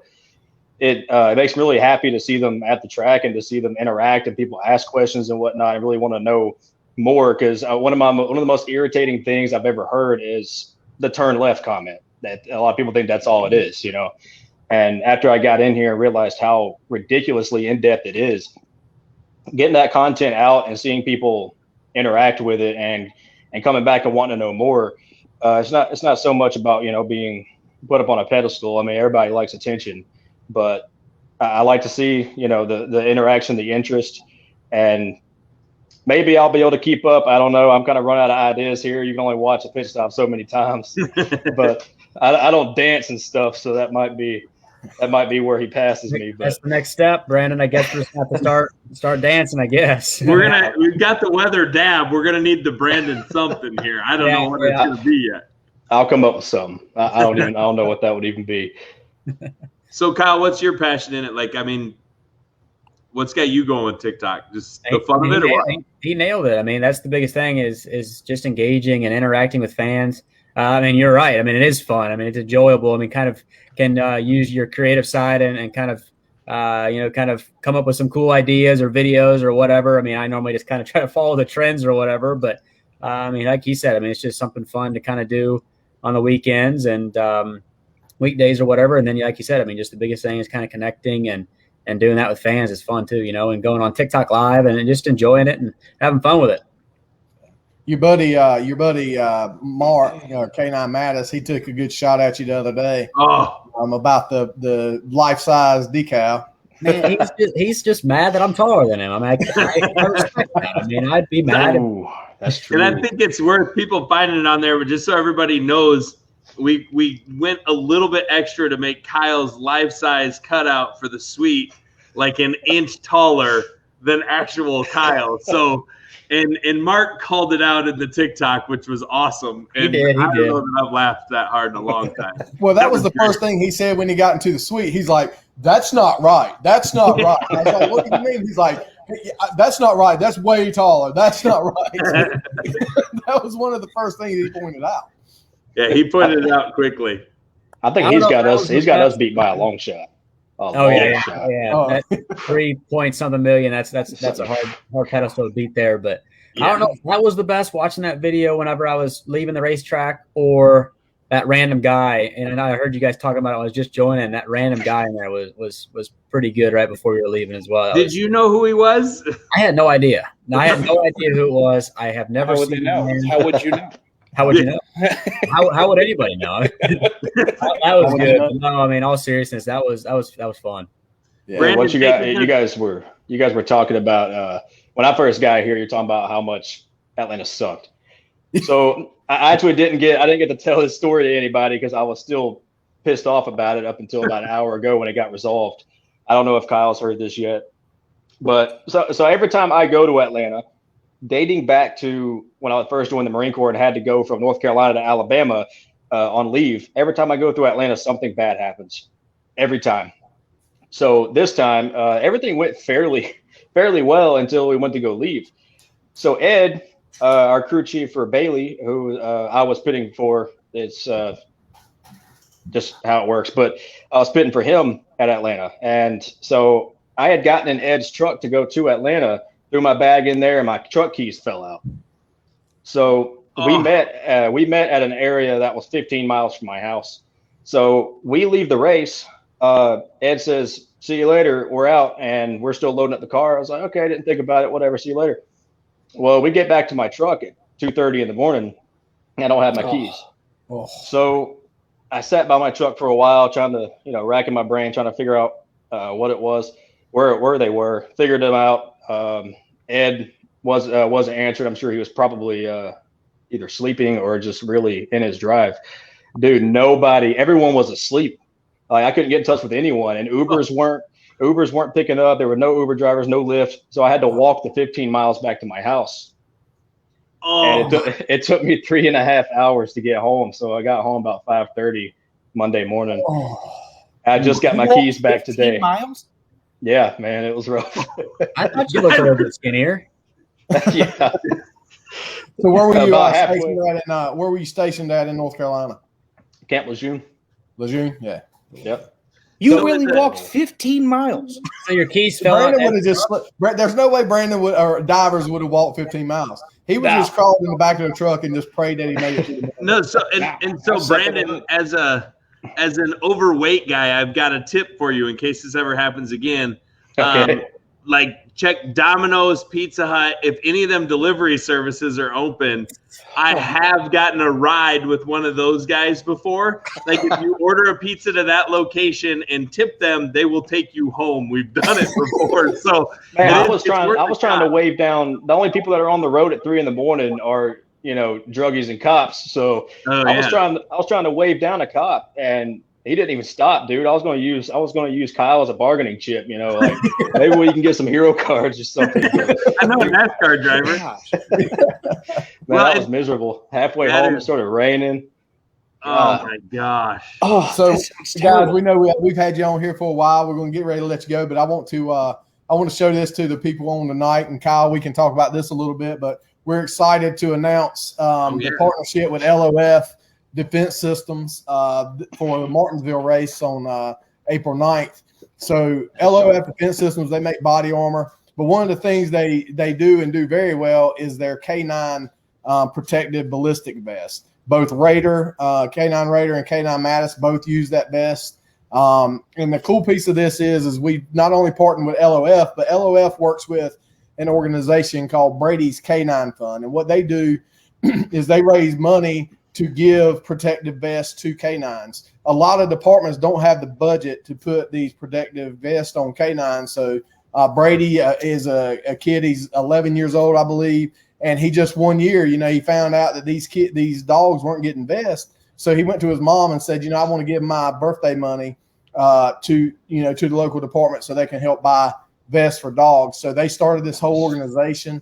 They have they've given away, I think it's 360 vests so far through the organization. These vests are like $1,200 a piece. So we've partnered with LOF Defense and Brady's, and we're going to try to raise enough money to give 100 vests away. And everybody's like, well, man, that's $120,000. That's crazy, right? Well, if we can all pull all our followers together, right? We got, Kyle's followers and Brandon's followers and now Amanda's followers on TikTok. Yeah, she's famous now too. I've already talked to Mark and Phil with K9 Mattis and K9 Raider. They're going to help us out. So we're asking all of our followers to donate $10, right? If we can all get together and we can donate $10, not only could we do the 100 vests, we could probably do a lot more. So to do that, you can either go to Brady'sK9Fund.com or you can text the vest to 36413. And I'll put that information below this video and everything, and you'll be seeing it and we'll be posting about it. But we're excited about it. I know, Kyle, you have a lot of love for those two dogs. You've done a lot of things with them and for the military in general, right? Absolutely, man. And I'm excited about this. I mean, ever since you guys have heard the story, ever since I was 8 years old, I want to make a difference, right? And stuff like this, it gives me chills thinking about it. It's just cool, right? I mean, it's amazing that we can help the community do stuff like this and, have fun doing it as well. And that's the biggest thing with everything. I just want to, reach out to people, help whoever we can. And I love dogs in general. So that's another thing, so really cool for this partnership. Awesome to have, Raider and Mattis on there. They're looking good as always. And no, I'm really, really excited for this opportunity. Yeah, we're excited about it. I know LOF, I had a long conversation with them about it. And man, they're excited about it. They love, working with Brady's and then talking to Brady. I mean, I've talked to his mom. I hadn't talked to Brady yet, but his mom is just so super excited to see, their logo going around the track with Kyle. They've been following Kyle because, what MHR because of what we've been doing with the law enforcement and things over the past couple of years. I'm gonna be honest with you, that's a sweet looking car. I mean, that's a bad looking car. So we're hoping to we're hoping to raise a lot of money and get some of these dogs that the departments can't afford to put vests on them. Because I mean, talking that things that I don't even think about. Right, I was talking to Mark and Phil about when we were discussing this in the suite this weekend. People are like, well, if it's like Raider. Raider's not she's not a bite dog. She's not one that's going to go after. She's more of a sniffer, right? So she's sniffing for narcotics and searching.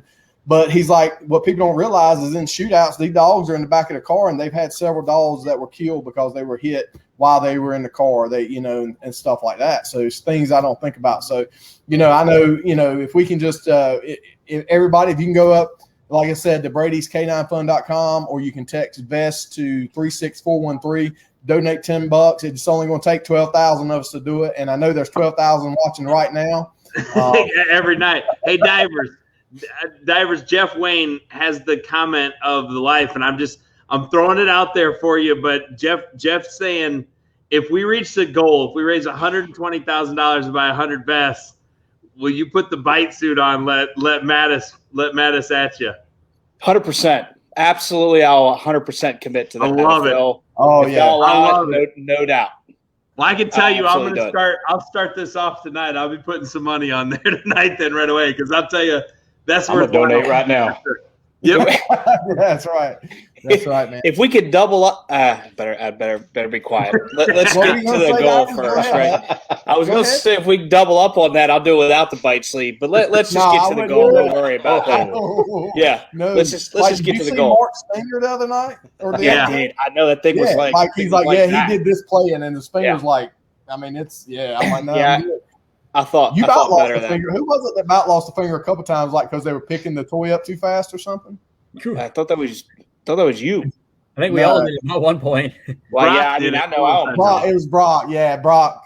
So Mattis was in the suite with us, like we said Sunday, and he had this toy, and he was just wanting everybody to play with him. I was grabbing it and wrestling with him, and he, you give him command, he'd drop it, and as soon as you went to throw that thing, he was on it. And Brock, he had laid it like Brock was sitting on the couch, and Mattis like laid the toy beside him. And instead of Brock like picking it up and then throwing it, Brock like picked it up and was just going to fling it from where it was, and he about lost the finger. I was like, oh. That's crazy. Yeah, the dogs are absolutely amazing, and it's cool. Yeah. So we're excited to be able to do that. I mean, those vests, like I said, the Street Fighter vests, the ones that Brady's gives, that's what Raider and Mattis wear. So we're excited to be a part of that. And I'm even more excited now that I know we're going to meet this goal. And we're going to drive down to Georgia with divers, and we're going to put him. I think we get him in a full bike suit. A moment ago, I said I will not go back to Atlanta. And I don't know if Mattis is in Atlanta or not. He's north of Atlanta. But I will retract my statement. And if divers is going to get bit in the bite suit by Mattis, I will absolutely go back to Atlanta. I will spend another night being pissed off that I can't get dinner just to watch that. That's where I'm at. All right. Well, we'll throw that out there. Hang on. Will you two be quiet so I could say like one thing before we leave?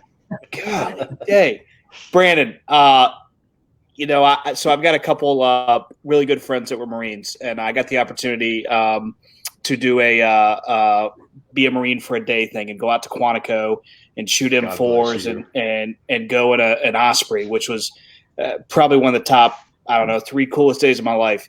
But more than that, I have such a respect for the Marine Corps and for Marines in general, and obviously for all our armed forces. But I was lucky enough and honored enough to get that privilege.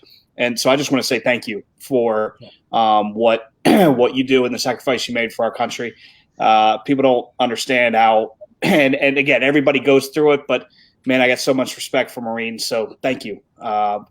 Incredible. Appreciate what you do, sir. I appreciate that. I'm glad you got to experience that. It's I hate you had to get on Osprey. Those things are extremely dangerous, and they crashed all the time. So good to have you still here. So there were two of them. One of them had to make an emergency landing. Luckily, I was on the one that didn't, and I was scared to death the whole time. But it was incredibly fun. Even though I hate to fly, but it was a good time. Jeff says divers got to be a Marine for a day. He will also get to be a chief for a day. That's just how I want to live my life. I just want to live other experiences. So anyway, but in all honesty, thank you for what you do and your commitment to the country and things you sacrifice. Thank you, man. Yeah, thank you all. I appreciate that. Guys, we thank y'all for getting up here again tonight. Kyle, thanks for being our first. I think Kyle's the first return guest, isn't he? He is the first return guest. The first return guest. I mean, breaking record. The first time we had to bring you back. Brandon, we enjoyed it, and we'll definitely get you back as the season goes on, and hopefully you won't have to get any scraps where you got to pull Kyle off somebody or nothing like that. So I'm looking forward to both. We just we'll have his helmet on if we ever needs to, right, Kyle? Yeah. So Andy, you want to tell the people what you told Kyle about Kyle and As Bailey? always, Kyle and Brandon, I'm so proud to be a part of this team. These guys are great. Everybody at MHR has been great. Having these guys on here, it's amazing. The only thing I've said from word go is I will back anything and everything I can to all of my power with MHR until one of our drivers goes to get in a fight and doesn't take his helmet off. If you get beat down, that's fine. We'll get you back up and we will support you and be proud. But if you go running up to a car and try to throw a punch with your helmet still on, darn it, that's where we got to draw the line. See, now he's going to be thinking about that instead of kicking the dude's tail. So yeah, you remember that when he gets beat.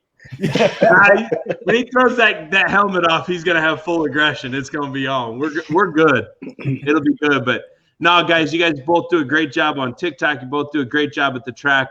We're darn proud to be a part of the team with you guys, and appreciate having you here and look forward to continue to support you guys more and more every single week. So, yeah, good deal, guys. Yeah, thanks a lot. Again, guys, appreciate y'all coming on. We'll see you soon. Thank you, guys. Yeah, y'all take care. All right. Cool. Yeah, that was cool, man. Those guys are great guys to just talk to and learn stuff from, and just good guys in general to be around. So it's always fun to have those guys on and learn some stuff. I mean, as much as I've been around the sport, just talking, with Brandon, just learning stuff, like the whole, I never thought about the gas guy needing to be taught. You don't think about it, right? that was kind of the job I wanted. He's got the shortest walk. Yeah, right. But he's carrying like at least 80 pounds.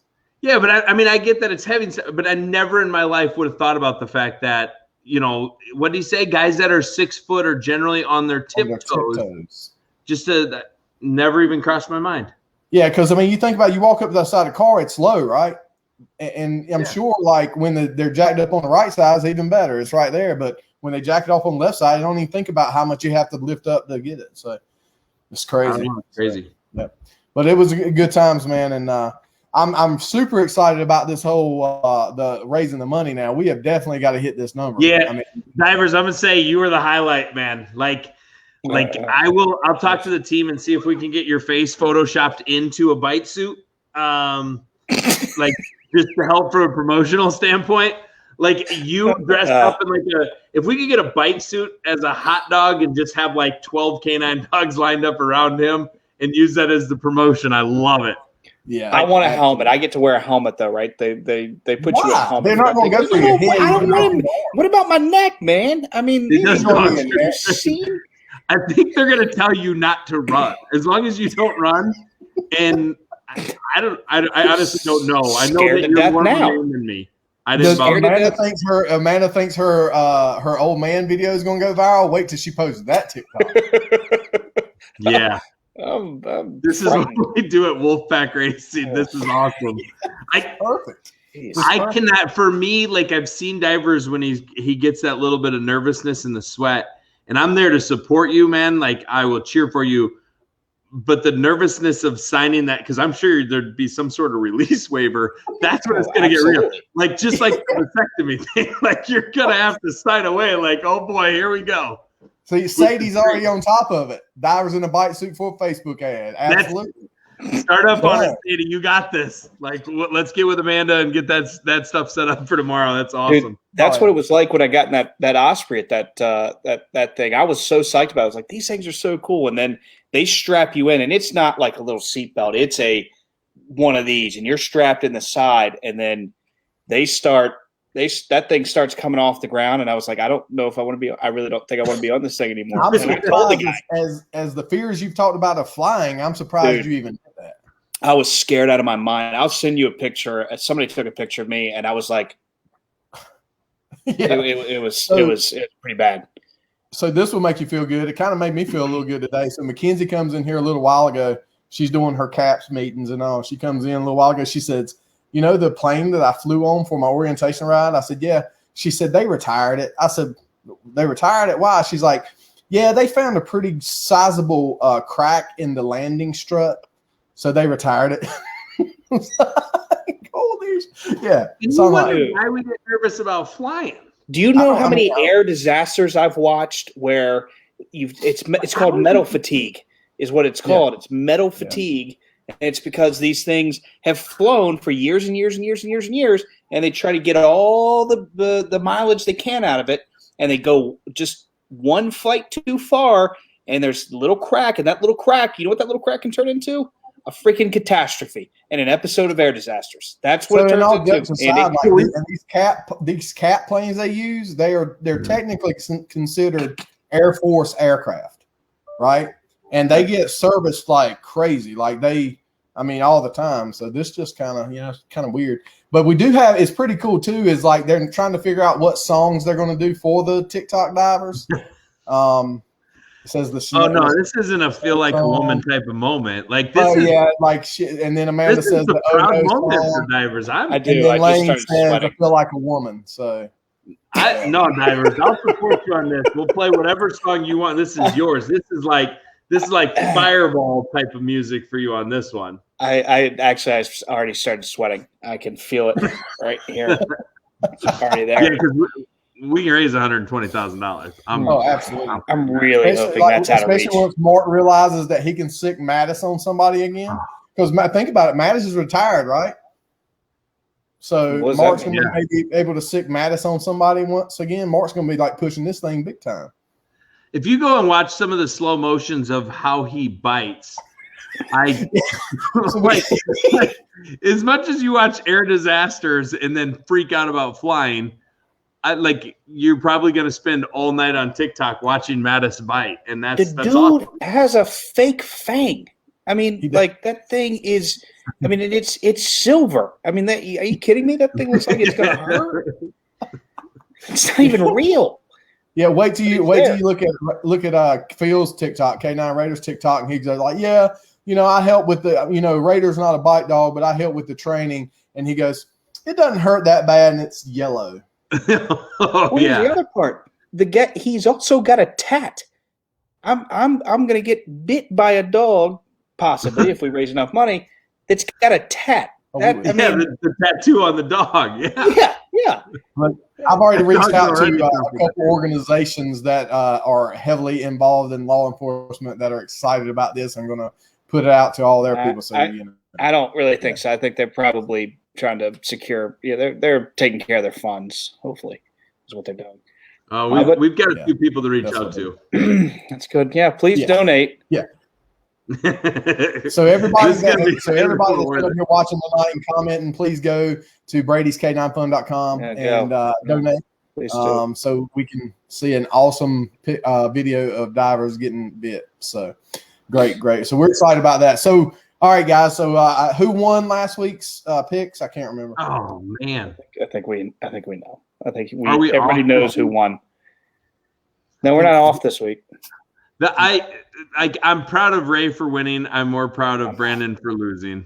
Like just the bet part, because dude, I didn't lose. That's the way I'm surviving life right now. I didn't lose. I couldn't have made a worse pick on the planet than picking Keselowski. I don't know what happened. I didn't even read about it. I was so upset. But he was so bad. He finished 28th. Was never in the race, was 4 laps down. I mean, I don't know what happened. I have no clue. He ran in the back of somebody, and it messed his front end up. There was something. It was awful. I think it was absolutely awful. I can't remember who he ran in the back of, but he was on – they had him on the NASCAR show on Tuesday night. I can't remember the name of it right now off my head. But Race Hub? They were talking – Race Hub? Yeah, they had him on Race Hub, and they were talking about it, and they were like – and they McMurray was like, "Man, Brad, I thought you were going to win it." And he's like, "Yeah, I did too." It was funny, but yeah, he had a pretty bad night. But so I picked Blaney. Blaney won the race. Do you get bonus points for winning the race? No, I don't know. We've never had it happen before. You should. I'm just saying. You don't. I'm sorry. You get a point. You should. What you get? You get 1 point. Congratulations. Midway through. It's like a stage point, right? So that puts the point total at two for Ray. Yeah. 1 for Andy, 1 for me, and 1 for Mr. And one for the guest. We didn't have our guest pick this week. We didn't. Yeah, we didn't. That's right. I don't like losing anymore to anybody. So if there's only 3 of us, I have a better chance of winning. So I agree. This week is the Bristol Dirt race, which I choose rain. Are scheduled to be at, but the weather's not looking too good for the weekend, boys. I'm picking rain delay. I don't know if that's an option, but can we pick rain delay? Yeah. Can we pick postponement? Yeah. What are they going to do not for so that? good. I mean, they're going to have to wait it out just like they would anywhere else. I mean, yeah. If they can't get it in, if they can't get the trucks in Saturday night, they'll move it to Sunday. If they can't get them in Sunday, they'll move both of them to Monday. And, it's going to be, this, that, the other. I don't know. So. Well, I'm sure we'll have a lot to talk about next week after that race. Well, let's get our picks in, and then we'll get off of here for tonight and see what the weekend goes. So I go first. Huh? Ray's first, so this will be. I want to hear who you think I'm going to pick. Kyle Larson. Wrong. Perfect. Christopher Am I Bell. second? I'm going Christopher Bell. I knew you were going Christopher Bell. I'm going Christopher Bell. I think Christopher Bell, I mean, like Lane pointed out just then, he's a 3-time Chili Bowl champion. He's ran dirt. I mean, great. Loves Christopher Bell. So he's a hell of a driver. He's a great driver. Yeah, and he's going to get it done on dirt. Yeah, well, that's good. I wish you luck on that. That's a good pick. It is. Yeah.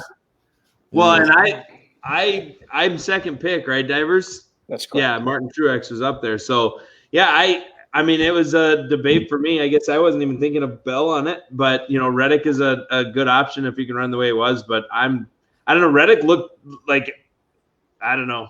Long and short, I'm taking Kyle Larson. I have no reason to take anybody but Kyle Larson for the rest of the season the way it's been for me. So I'm for sure taking Kyle Larson. All right. I am going to go different route than I think I've ever gone. A guy I probably never would pick under normal circumstances, but come on, Timmy Hill. But I gotta tell you, first 35 cars. I gotta tell you, he kind of likes dirt. I think I'm going William Byron, the winner of last night's iRacing race. But I also think Byron will do well this go around.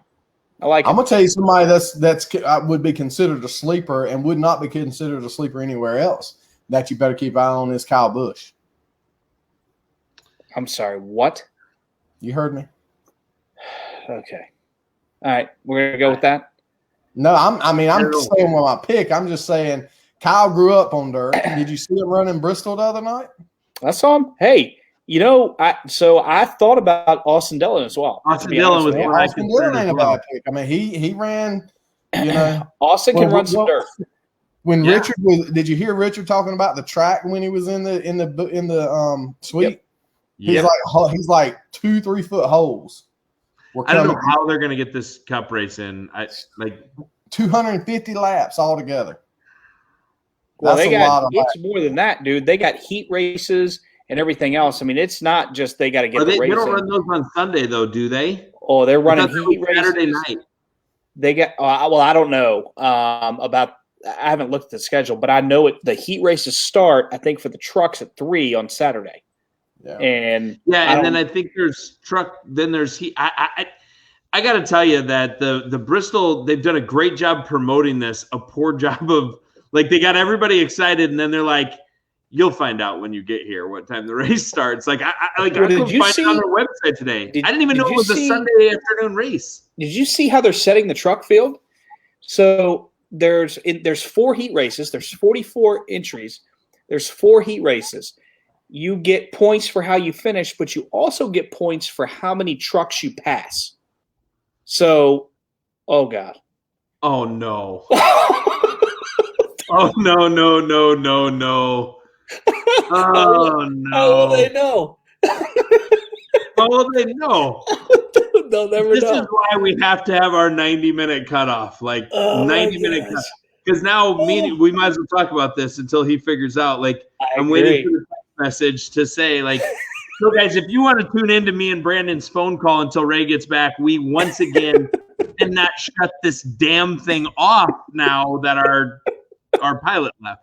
This is why we're afraid of flying, right? This is not good. The one guy who has access to the controls just left, and now what are we supposed to do? I can't fly. This thing is literally on autopilot for now. and we can't land.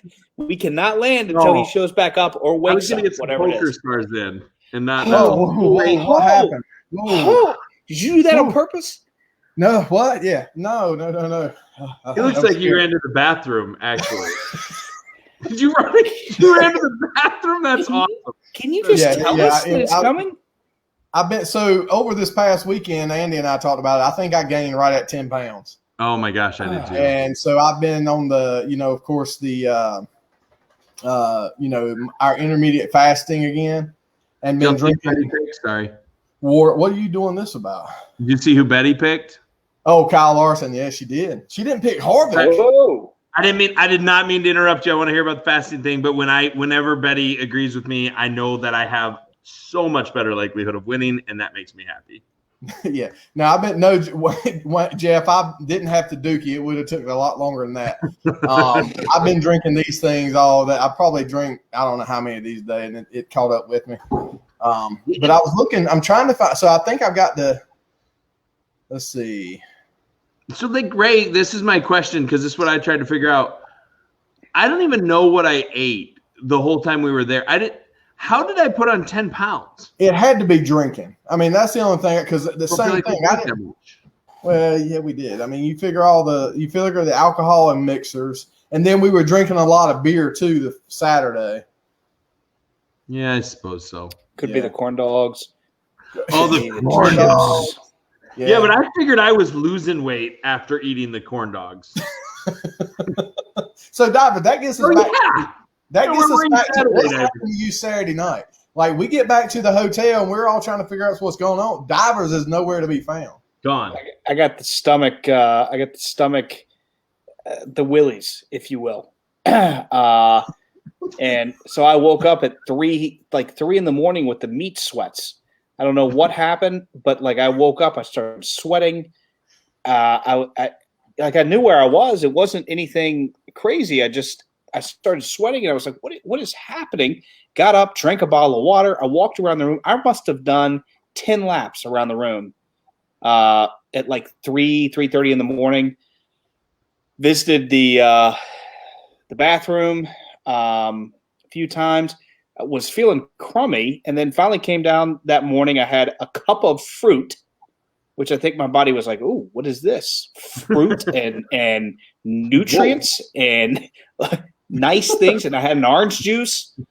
It was like, whoa, not a triple white chocolate mocha like I usually get from Starbucks for $7.23. I did get that. And also, let's not forget, I had grits. Yes. I had grits. Oh, yeah. I got to tell you, I take back every bad thing I ever said about a grit. Had some delicious grits that Ray brought. It was hilarious too, because me and Molly actually it worked out for us because we got up. Molly's never been to Atlanta. I've been a couple times, so she just kind of wanted to see. I told her, I was like, it's a shithole with a couple diamonds in it, and that's pretty much what it is. Like the Olympic Park and the Atlanta Braves where they play at, those type of things. So we rode around when we were on the way back, and we were like, we saw this place, this Rosie's Cafe or something like that. So we were just going to stop in there and get coffee. And that's why I texted you. I was like, I text Divers, text Amanda, and Brock and Maxine. I was like, hey, we're going to stop and get coffee. Do you want something? And so I got the orders. We walked in, dude, and the smell was fantabulous. I mean, they had all kinds of food. So I looked at the time, and I'm like, well, we talked about leaving at 11:30 to go to the race. I was like, you just want to grab something? I was like, because I don't want to eat the hotel food again, not knowing that y'all were wanting to go somewhere. And so we ate real quick, and I was like, the grits, man, those grits were amazing. I was like, I told Molly, I was like, I'm ordering some because everybody else with us had never eaten grits before, or nobody had eaten them because Forrest and Lisa hadn't, you guys hadn't, Brock and Maxine hadn't. So I just think they're gross mashed potatoes. No, those were delicious. No, these were magical. Those things Divers were so so Divers takes his spoon. So I bring it, back the grits, and I'm like, y'all guys got to try them. And everybody else took a step back. And y'all wish y'all had ate them now though, because y'all didn't get no bread. And I was saving up. I knew that there would be lunch meat sandwiches in the suite. Is that what it was? Because it wasn't because where we went to go eat breakfast at, we couldn't get in there either. No, yeah. But so Divers takes a spoonful and he just gets the tip in there and he's just like, And he kind of steps back, and I could tell he didn't want to step back. And nobody else was going. I was like, "Go for it, Divers!" And before we got away from that table, that cup was empty. Well, I was sitting there. I was licking my spoon, and you were like, "You can go back in there if you want." I was like, "Oh, okay." It was good, man. It was like butter and I don't know, little small grits, if you will. But good, man. I mean, I'm all for it. Look at Amanda joining in the party. Oh yeah, I saw it. I was like, "Well, boys, time for me to go home." That too. So I found the schedule for the race Saturday. Okay, so here's the rundown for the weekend. It just says rain. Does it just say rain? If it does not rain. Oh. 3:05 is the first truck practice. This is Friday. 4:05 is the first cup practice. 5:35 is the final truck practice, and 6:35 is the final cup practice. This is all on FS1. Saturday at 4:30, you got trucks heat race 1. At 4:45 is a heat race 2 for the trucks. At 5 o'clock is heat race 3 for the trucks. At 5:15 is heat race 4 for the trucks. I'm saying that those times are not going to be accurate. I don't know how many laps is the truck heats. 10 maybe? Don't know. Usually it's about a 10-lap heat race. I'm imagining with the wrecks that we're not going to make those times. No, and go ahead. 6 o'clock is the first heat race for the cup cars on Saturday. So they are running heat races Saturday, which makes it a little bit better, I guess, on Sunday. And then 6:15 heat 2, 6:30 heat 3, 6:45 heat 4. And then the truck race starts at 8 o'clock, 134 laps. That's a lot of laps, man. Yeah, I don't know. How much is Eldora normally? I'm not sure. I'm not either. All I know is I think our prediction should be on how many of the cup cars. I'm not betting on trucks because you can beat the hell out of them trucks pretty decent. Yeah. How many of these cup cars are running to take a checkered flag? So I was reading something the other day, and they were talking about that they're allowed to stiffen up the body panels more than they normally do. Oh, they are.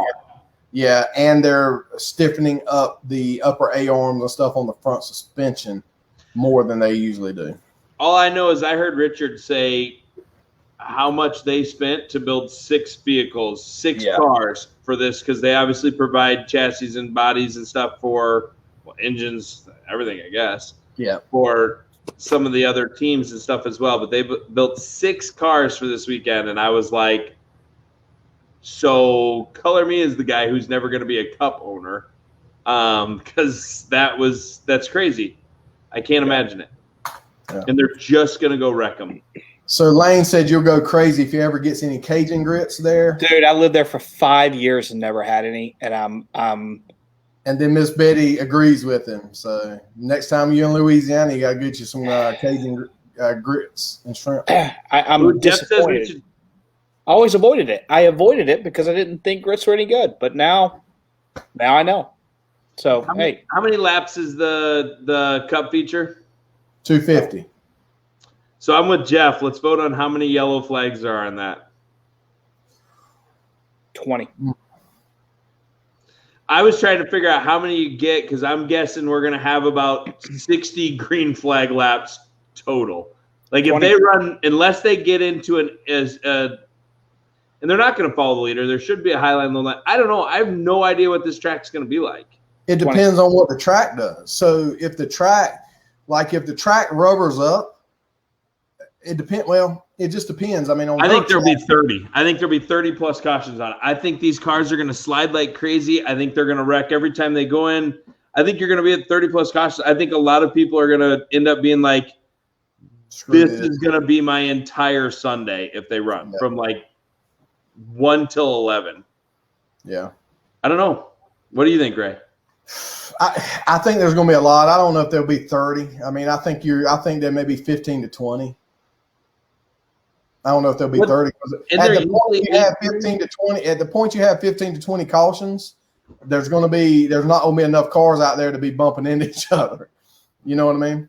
Yeah, but they're going to have to throw a caution when a car spins out. They're not going to run these like modifieds, right? Like if somebody spins out, these are cup drivers. They're not going to goose it and go through the infield on this. When you spin out on this, you're going to hit a wall. Like I think they're going to have to throw a caution on it. I have no idea, but I would think they're going to have to throw a caution. You know, somebody spins out to the infield in the dirt track, you cut through the infield and get back on the track, right?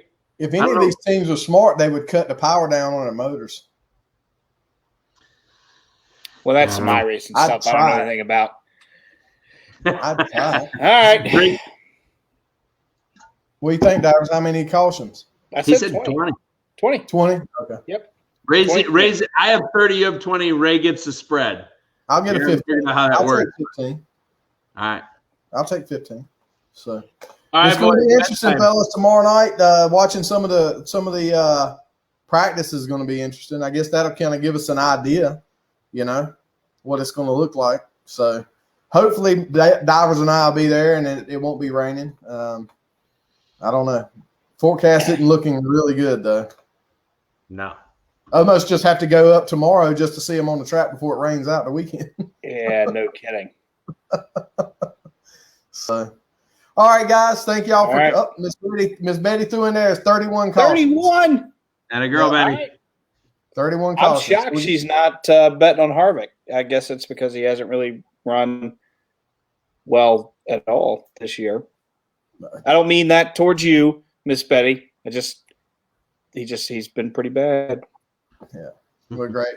Well, guys, thanks for joining us again, and don't forget the LOF car with Brady's K9 Fund. Donate to that. Like I said, if we can just get everybody we know to donate $10, man, we're there before we know it, and then we all get to see Divers get bit by Mattis, and that's worth $10 to me. I don't know about you. Oh, it's worth it. So, we don't all have to get them. I'm gonna pay a little more. Do what? Okay. So we don't all have to get like $10 a piece or anything extra. I'm gonna pay a little extra. It's worth it. I'm all for it. It is. I'll support this. Great. Miss Betty says she's picking the dirt guys, Brandon. That's why. All right. No, yeah. I hear you. Love you. Guys, Love you, thank y'all for joining us. We appreciate it, and we'll see you next week when we discuss how awesome Bristol was or how disappointing it was. So we'll see you then. Night, guys. Night.